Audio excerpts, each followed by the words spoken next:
The Longest Day. Written and read by Huw Carr. With special guest star Fiona Cobbo. Part 1.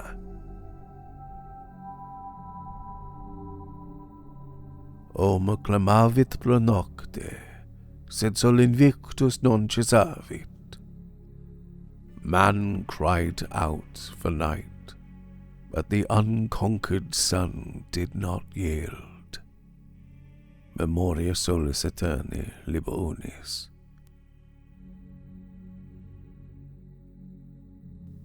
Leo Radburn opened his eyes as the redness of his dreams burst into flame. Through a crack in the curtains, the early morning sun had striped a band across his lids, filling his mind with memories of burning embers before he was fully awake. He looked at the illuminated numbers beside the bed. 5:30, and the sun was already bright enough to dazzle him. Out on the high street in Cricklewood, 6:30 wasn't too early to find an open cafe. As he sat in the moulded plastic chair and looked down at his plate, twin suns blazed, which with a stroke of his knife he brought the yolks to pour across the dry fields of toast. He stared at his breakfast. The bleeding sulphurous yellow sent him fighting again to shrug off the vestiges of his dream that lingered and stung him like the smell of ashes. That blinding beam of morning sun had inflamed visions of his final month in Australia, where the life he had known since boyhood had literally gone up in smoke. His family had moved from England when he was too young to remember more than a foggy mix of sights and smells.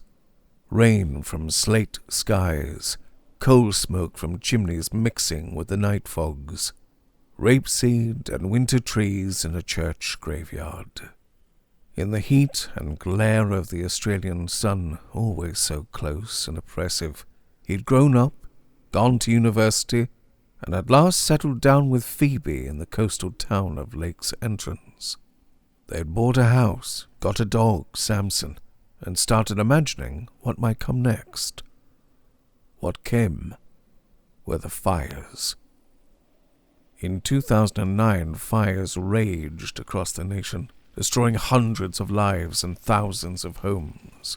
Though they had come close, his town, which he had only just moved to, had been spared. That reprieve did not last. In 2019, the infernos returned and redoubled in fury as they turned the countryside again to a vision of Hades. The skies turned blood red and the air was choked with smoke. The fire front cut off their only escape route, the coastal road, forcing Leo and Phoebe to abandon their home and flee down to the beach. As they watched, an incendiary wall of hungry destruction crawled like a red dragon 600 kilometers long, rolling its fierce belly on the town, turning all to kindling and coals. Samson, their home, the school where he taught, all was gone. Then, 3 years later, Phoebe fell ill. At first it was nothing, a cough that lingered from the smoke of the fires, a tiredness she couldn't shake. Doctors missed it. By the time they realized what it was too late. Lung cancer. The disease spread like wildfire through her body, swift and merciless. The fight drained the light and warmth from her eyes. The land of summer became dust to him. Without her smile, he felt cut off from the country. He was an alien, too far from his true home. The vast arched roof of Paddington Station loomed overhead, its ironwork gleaming cold and grey beneath the muted light. The rumble of incoming trains shook the platform, mingling with the smells of ozone, diesel fuel, hot metal, and oil, and the steady murmur of voices, snatches of hurried conversation, the clatter of rolling suitcases, the sharp click of heels on concrete. In the 2 years since his return to this land of mist and cloudy skies, he had not yet found his place and planted himself to take roots again. He still sounded like an outsider. His colleagues in London weren't his friends. His days were a timetable counting down to this: his return to Somerset. On the 2-hour train ride from Paddington to Taunton, he fought the urge to stare directly at the white burning circle of sun hanging low in the eastern sky. Yet no matter how hard he looked away, it seemed to cling to his vision, refusing to rise or shift. The relentless glare blurred his eyes, leaving the world tinged with a dry, dusty haze. His deliverance came in the form of a small, hunched man who chose the seat opposite, settling into the bay with a deliberate calm. The man's silhouette, framed by the blinding sun pouring through the window behind him, cast a dark shadow that shielded Leo's eyes. Only the thin rim of light that caught the edge of the man's ear revealed skin of a rich, berry brown.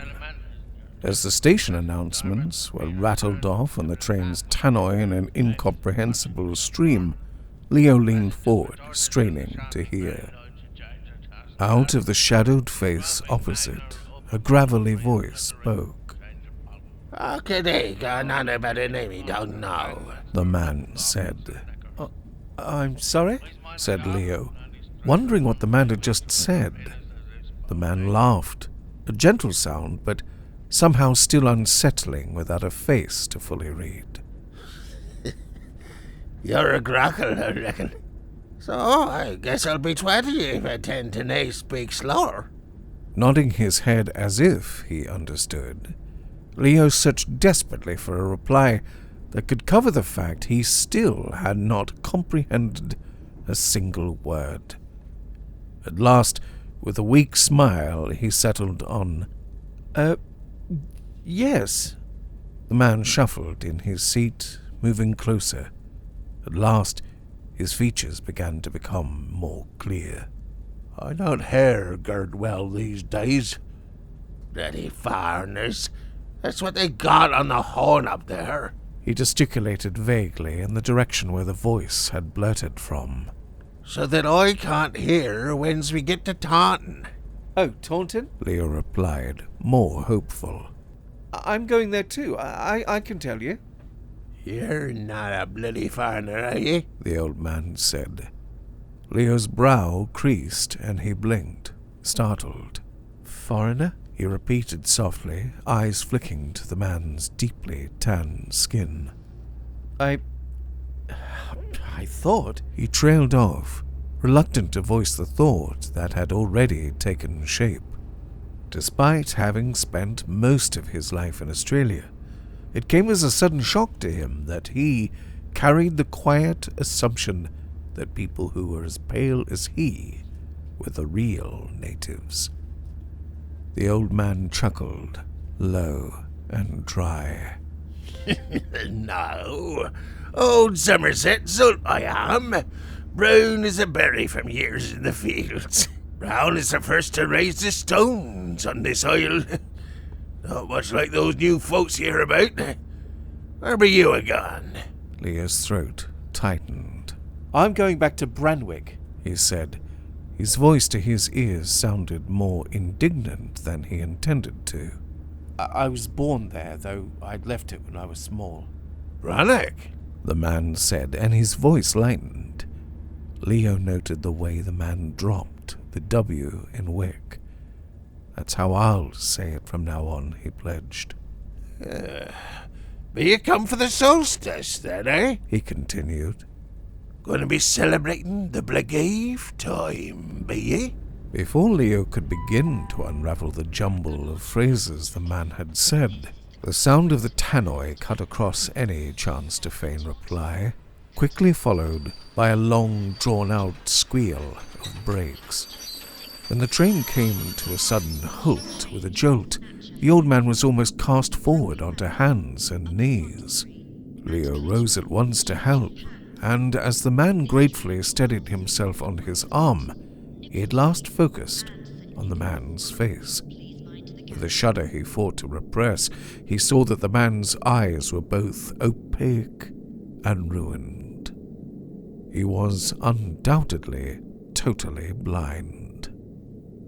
Pulling his travel case behind him, Leo helped the old man out from Taunton Station to the bus stop, which was mercifully barely more than 24 feet from the entrance. By luck, the bus that would take them through Kingston St. Mary was pulling up as they approached. His duty done in aiding the old man who chose the very rear to take his seat, Leo sat down in the front, where the large forward windows gave an unhindered view of patchwork countryside, towering oaks, and, in time, the rise of the Quantock Hills. All the way the sun shone bright, striping the golden fields with deep shadows. Despite the time it had taken, it felt as if it was all still gleaming in morning light. He squinted out at the countryside. It must have been nearly midday, surely. He looked at the watch his father had given him and, not for the first time, cursed to himself. The excitement that had mounted in him as he dressed had distracted him from winding it. But what did it matter? The days leading up to his birthday, the summer solstice, were unplanned and free to fill as he pleased. Beyond the thick woodland that enveloped Buncombe Hill, Leo disembarked and was joined again by the old man to wait for the local post office service bus that would take them through the back roads to Branwick. They sweated beneath a sun so hot that if he hadn't the shade of a tall beech tree to hide within, would have turned his pale skin to blistering red long before the bus arrived. This did not feel like an English sun. Climate change, he said aloud, wondering if the day would ever come that Britain became as unbearable to him as the Australian sun. He scoffed. He might burn in this, but he wouldn't ever again have to face the horror of a countryside with towering flames that stole lives. Eventually, the bus, red and swaying so evidently that it seemed more like a tree in high winds than a thing of metal, pulled up and swallowed them into its shadowed belly. On this route, the lanes were so narrow that the hedgerows on either side reached out towards each other and made a green tunnel roof above. Branches clawed at the bus's roof, scraping and rattling as if warning of dangers ahead. Leo's grip tightened on the edge of the seat, half praying silently to unknown gods that no car would appear from the opposite direction. The road was barely wide enough for one vehicle, yet the driver showed no hesitation, accelerating through each narrow gap with reckless abandon. The bus swayed. Through the side window he saw trees threateningly close. Low-hanging branches thudded against the roof with unnerving regularity. The way made him feel claustrophobic, without gaps in the trees to see the landscape beyond. Strangely, he saw brown leaves and trees, as if an early autumn had fallen. Where was the lush green he was craving? Perhaps the hours spent fighting with the low sun had affected his ability to see colors rightly. He tried closing his eyes for prolonged stretches. Though it did not seem to change the temporary distortion of his perceptions, at least Leo was spared for a time the nightmare visions of near misses with trees out the windows. Then, like they were a plane breaking free of a sepia cloud, he saw a shape that rang in his mind like the bell it so much resembled. The tall, narrow height of Branwick Hill, as bare as Nosferatu's head, rising above the nutmeg and hazelnut colors of ancient oaks its sides shaded in cinnamon, amber, and oak leaf brown. On the sharp bend of the high street beside the pub The Red Crown, Leo stopped to watch the bus negotiate the corner like two drunk men maneuvering a sofa up a flight of stairs. By the time it had shoehorned its way out of view, Leo noticed the old man had also found his way sightlessly around some bend, or perhaps into the pub. That was a path he meant to follow shortly, as he had been dreaming for weeks of tasting his first local ale. For now, he consulted his penciled map to find his way up Sickle Lane, which was more a path than a place a car could squeeze through, and the type of track that inspires paintings for the lids of chocolate tins, save for the complete absence of flowers. The wheels of his travel bag bounced and protested, but soon he found the door of Litherwell Cottage. He knocked and waited. He waited and knocked again. When no answer came, he turned and looked back the way he came, perplexed and unsure. Should he go back to the pub and the small general store beside it and ask if the owner, Mrs. Duthry, was about? As he considered, he leaned on the handle of the door. It turned. With a creak like a scolding aunt, it opened into an entrance corridor which, with his sun-blasted eyes, seemed as black as coal. Hello? He called out into the gloom as his eyes adjusted. The entrance was wallpapered with prints of bluebells and ended abruptly with a wooden half-height swing door closing off the access further into the house. A smell of staleness, of elderly people with slow lives, was mixed with something bitter and slightly rancid, like spoiled pork fat. Did the people keep pigs? From the doorway beyond, a queer slapping sound came to his ears, almost as if a large dog was approaching and its tail was striking the walls as it passed. Then his breath caught as something dark and spindly appeared in the top corner below the door arch. For a heart-stopping moment, what looked like a large brown spider scuttled into view. Then relief flooded him as he realized it was only a hand, gnarled and thin, gripping the edge of the frame.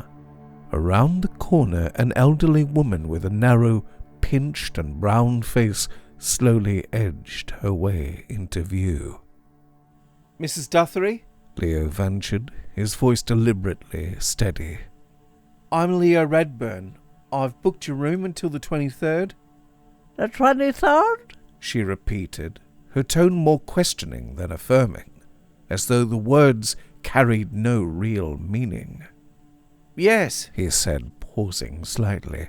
Had he made an error? I spoke to you last week.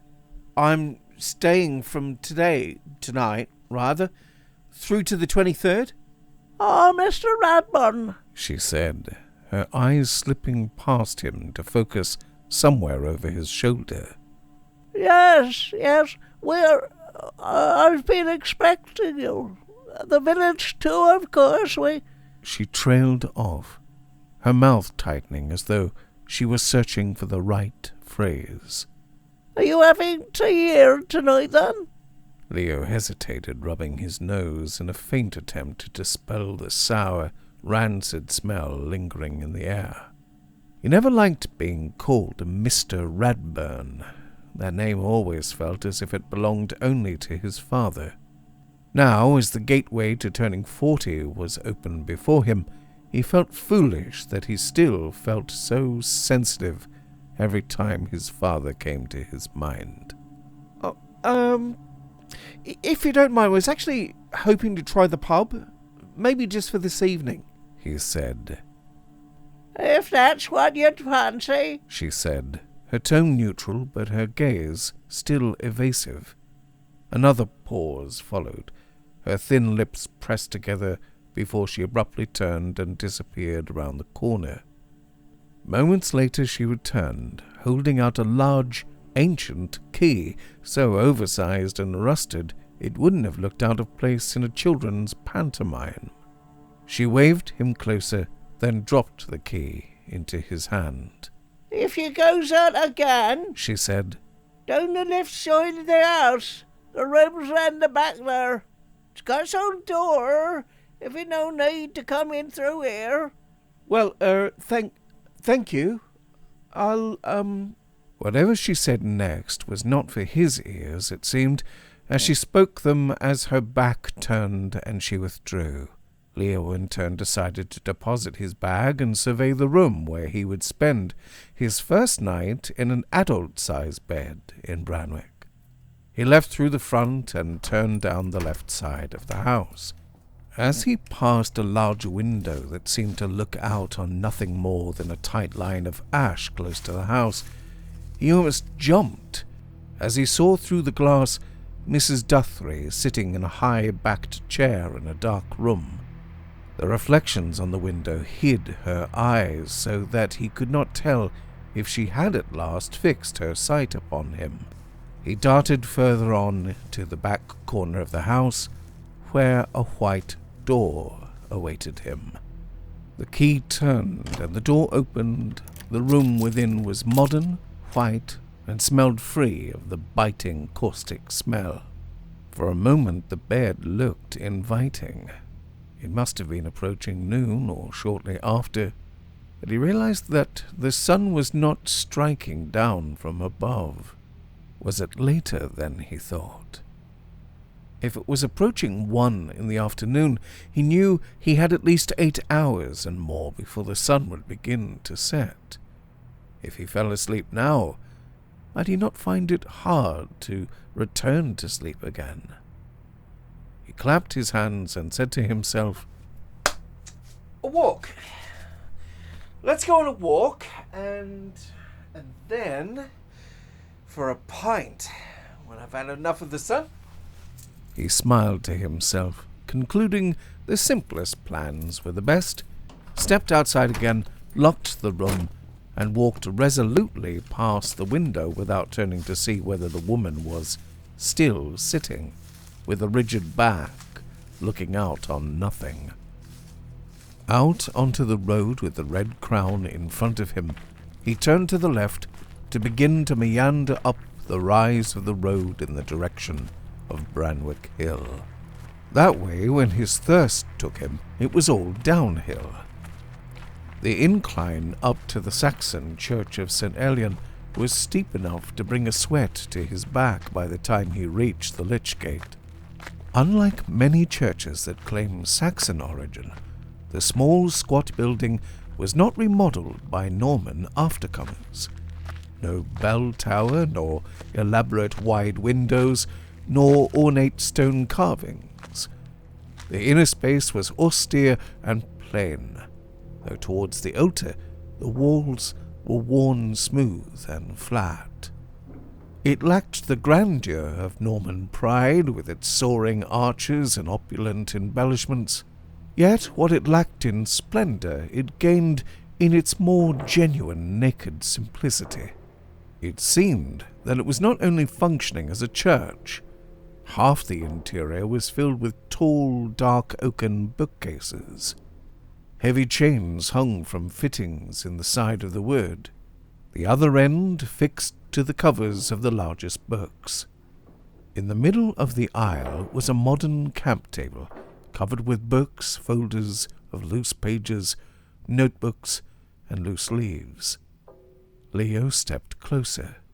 As he came to stand on the far side to look at the table, a faint yet intriguing scent drew him, warm and earthy, with a hint of sweetness that seemed out of place among the old wood and parchment.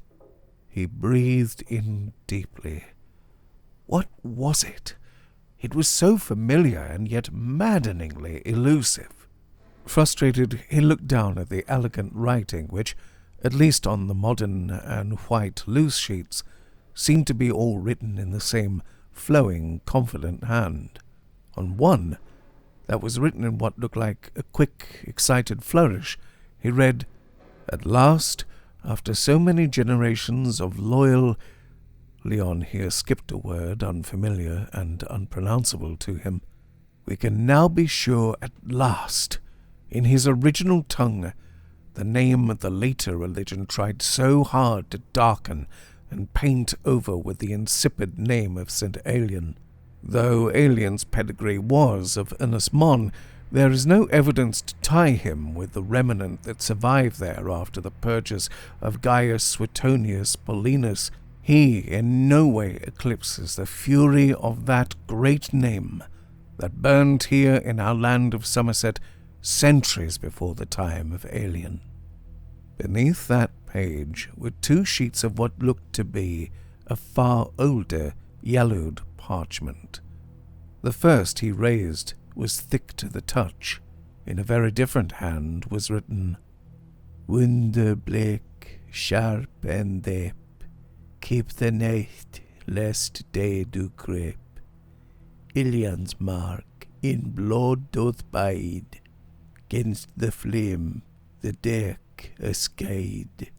Soul ne'er slaketh, but hunger sworn, till the blood-yift season be born." He mused over the words, his finger resting at the start of the 3rd line. His eyes hesitated on the ancient script, but were drawn instead to the stark black and white of something far newer, a photocopy, jarring in this glossy modernity against the parchment's age. At the top of this he saw that the first hand had written with delicate care, "Origin of the first Blagive." He gasped and stepped back.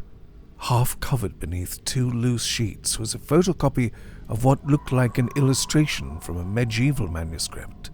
Even though the illustration was crude and the copy was rudimentary, it depicted an act so unsettling that, in a place devoted to peace and prayer, it shrieked into his senses like a wild wolf leaping into a child's cot.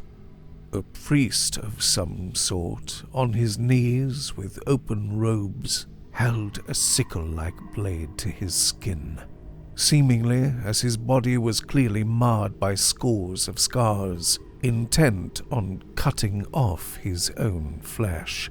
Somehow the artist who had rendered the face, made of mere single lines, had captured an expression of such abominable ecstasy and madness combined that the style became intolerably loathsome due to the very fact of its primitiveness. The room seemed suddenly too small. Turning and lunging for the door, he tottered out into the sun, his breath coming in raking gasps. As he fought to combat the thudding sound in his head, he saw the tangle of thick woodland that surrounded the churchyard before him. Between the twisting branches was a shape that seemed out of place. Among the branches at head height was a confused mass of tattered brown, which, in his confusion, he took at first to be a huge, misshapen wasp's nest. Or was it a bundle of old, dirty rags? Suddenly the shape solidified in his mind. It was a severed head, suspended by long strands of hair caught in the branches, the agonized face blackened and baked by fire. There seemed to be great pulsing balls of darkness in front of his eyes. Then he saw the ground rise up to meet him. It was the same smell he had sensed in the church that brought him to open his eyes again, a faint remembrance of night gardens. He had fallen and rolled down a dip in the churchyard to find himself beneath a withered elder bush, up against what might well have once been a grave, but was now only a bleached swelling of baked mossy earth in the dry grass. The sun was now bearing down directly on him. He shook his head to clear away the mote still buzzing in his eyes. Slowly, gingerly, he edged himself up to stand firm. though with eyes reluctant to see again the hideous shape snared in the branches. Yet he had to know if what he had seen was real. He steeled himself and snapped his head up, staring. The space was empty.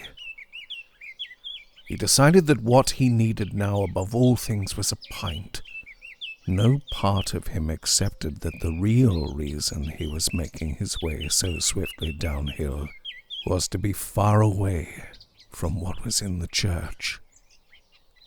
The Red Crown was a weathered beauty, its lower walls whitewashed to a chalky brightness that gleamed and reflected back the day's light. Above, the building's true age revealed itself in the coarse, uneven rows of exposed blue lias stone, mottled with patches of lichen and moss. Leo stopped for a moment as 4 dry shapes were hanging on its walls above the dark door and windows, reminding him of the thing he had thought he had seen in the wood. For a cold stretch of seconds, his blood again thudded in his head, but he saw they were dried-out hanging baskets, cradling trailing wisps of long-dead flowers. No, they were not, as he had feared, dried heads nailed to the wall. The flagstone floor made the inside cool, and, as like many buildings older than the records that first mentioned them, full of darkness. Places such as these seemed to be the favorite haunts of the village's elder folk. As Leo entered, he noted at once the darkest corners were already occupied by grey heads that hung over pint glasses of attractively dark ale. At the bar, Leo met Arden, the landlord. Even in the dim light, Leo could see he too was dark, almost purplish around his ears and lips. Behind thick glasses, his eyes became vertiginous shapes like dark oysters that continually boiled into mist. Darker still was the ale he poured, topped with a deep caramel-colored head. At his first sip, Leo knew that his days of longing for this moment were worth it. Deep, nutty flavors that ended with a smokiness reminiscent of old wood kissed by herbs. Apparently local heather was one of the ingredients. Let me eat this land's meat and drink down its landscape until I'm grown into it, Leo thought. He looked again to the men in the corners.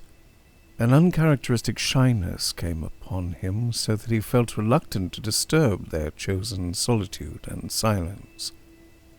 All the same, he craved the day when he could hear their tales straight from their mouths.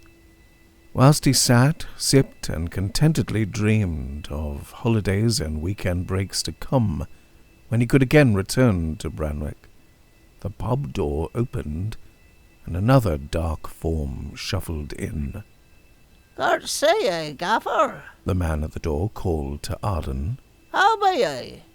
"Oh, still drawing breath, Radley," was the landlord's reply, pulling a pint as he spoke. "I suppose, though, you'll do better with a bit of this inside you, eh?" Radley, the newcomer, took the offered ale, and with a stiff and slow gait, he settled beside one of his fellow old men. Conversation between them seemed equally as stiff as their joints. A pint or two passed before they had lubricated their mouths and their wits to speak more than a syllable or two. "It be much hotter than last solstice, eh?" he said to the man who sat opposite him. "Aye," his fellow replied. "Hotter every year, I reckon. Ain't been like this since—" Radley waited an appropriate time, but as his drinking companion seemed reluctant to finish, he prompted him by saying, "Since when, do you reckon?" Their voices lowered. Leo tried to not draw attention to the fact he leaned forward to catch all he could. Not since that rabbit's behaved, eh? Came the reply. Leo's heart patted.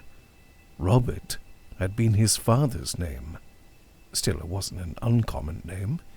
It is sure they knew many Roberts around these parts. Radley nodded. Yep, proper right there, Soren. You're spot on, you are. So? Again his voice lowered. So do you think it be time again? Look round, Soren replied. This ain't no usual scorching. It feels like it's starving for something more. Take it or leave it. We ain't got no more power to hold back a Blackgave season. An horse that's already legged it, concluded Radley, and both men nodded, as if proclaiming their surety for the eyes of someone else. Leo's breath caught in his throat. Soren had said that same word that he had read on that hideous photocopy. Blackgave. What did it mean? Slowly he rose from his seat. Before he could gather up the courage to approach them and introduce himself, the old entrance door swung open, and a rectangle of light and warmth flowed like something bright had been spilled on the stone floor. Before anything, Leo smelled again the fragrance that had eluded him, and knew what it was. It was honeysuckle, a nectar slight but persistent, a psychopomp that preceded the easy, regal grace of the woman who now stood below the low beams with a smile that lit the dimness. She was honey brown, with deep chocolate hair tied back into a messy bun behind her head, and long strands fell before her sherry-brown eyes beneath black, arched brows. Her chin was small and gently pointed, adding to the heart shape of her face and complementing the full lips, the corners set with the ghost of a grin. All heads turned her way.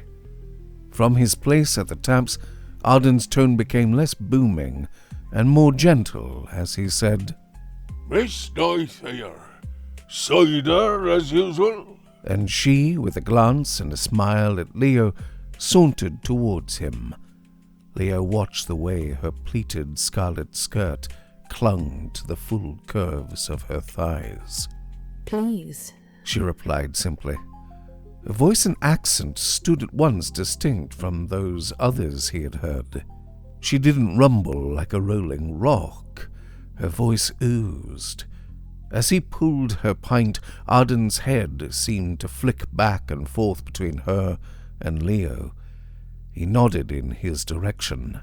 He's the new one, he said, as if completing a conversation that they had begun before.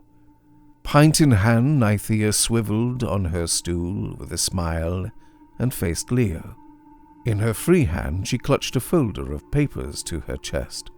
May I join you? She asked him. May you join me? God, yes, said Leo in his head. Outwardly, he stumbled, Yes, yes, please. Nythea crossed the room and leaned forward, placing her folder on the table. The light from the small front window shone fully on the skin exposed by the open front of her shirt, warm and golden across the swell of her breasts, which hung plainly in view, unhidden, unapologetic. She didn't adjust her collar or avert her gaze. If anything, she lingered there a moment too long, as if to ensure he noticed. Leo cleared his throat, eyes flicked down instinctively as heat bloomed low in his chest, sharp and sudden, and he fought the urge to shift in his seat.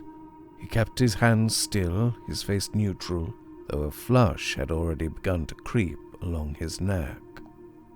The dark amber of her eyes met him with a kind of amused awareness, as if she'd set a trap just to see how long he could pretend he wasn't caught in it.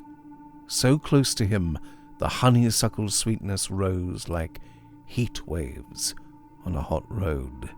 Arden tells me you're here for the solstice. She said, the upturned corners of her mouth deepening her smile. You couldn't choose a better place. You have good taste. Oh, He replied immediately, feeling foolish. I actually came because, well, it's my birthday actually, and once upon a time my family used to live here. I was born here. Her thick, immaculate brows raised in interest as she looked at him. Really? Yes, He said. He knew that he was staring and felt powerless to do otherwise.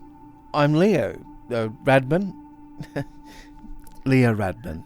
I'm pleased to meet you, Leo. She said with a sincerity that made him shiver. I'm Nythea. Was your father Robert Radburn? She said in a way he thought as if she knew. Yes. He said, startled. How did you? She tapped the folder between them, spilling some of the pages within. Town history, genealogy, that's me. She replied with a light laugh. Leo saw that her writing matched what he had seen in the church. Part of the heat in his face was quenched. I was up in the church. I saw... He began, but wavered. Somehow it seemed impossible that someone as summer bright and fresh with life as her could darken that light with what he saw there. He blinked with the memory of the monstrous picture, and her eyes did not leave his. You saw my notes. It was a statement, not a question. It seemed that sympathy for what he had seen made her smile lessen. Look, I'm sorry if anything there upset you. I'm doing a paper on the pre-Christian rites of Somerset, particularly around St. Aelion. Are you interested in history at all? Even if he weren't, Leo had no desire to kill anything that would let him watch her lips and feel her breath so close. I am, He said. I think I saw the name Aelion. Something about Aelion's mark? Yes. She smiled brightly again, and her eyes seemed to glow. Most people don't know that our beautiful old church up by the hill isn't really dedicated to Aelion at all, but really to Aelion, which is just the most delicious scandal. Oh? He said, captivated. Yes, you see, Aelion wasn't really a Christian at all. She went on matter-of-factly, as if they'd known each other all their lives. I mean, anyone who loves history and archaeology knows the West Country is chock-a-block with old sites and relics from our Celtic pre-Christian heritage. Everyone knows Bath, of course, and the dedication to Sulis, and the nods to Nodens and Belinus here and there, but... She leaned back and slung one long brown arm over the back of the high-backed bench seat. Sorry. She smiled and shook her head. You're here to enjoy your return to your home, and I'm chewing your ear off with my observations. My home, he repeated inside. Is my home your home too? Please don't stop, He said. It's so interesting. I did come here to find my home again, but to find out it's so rich. It's, well, I feel like I want to really feel its pulse. With her there were no false protestations, nor any stuffy English pretences he had grown so accustomed to. It was clear that she had no one to share this with, maybe no one her own age who cared. And although she was clearly 10 or 15 years his junior, it felt like there was no space between them. She leaned closer across the table. Oh, you're asking for it then? She said with a grin. In her best imitation of the men 3 tables away, talking now only in hushed voices and at sparse intervals, she said, "No, I'll be after you till you regret it." "I'm not going anywhere," he smiled broadly in return. "I hope not," she said.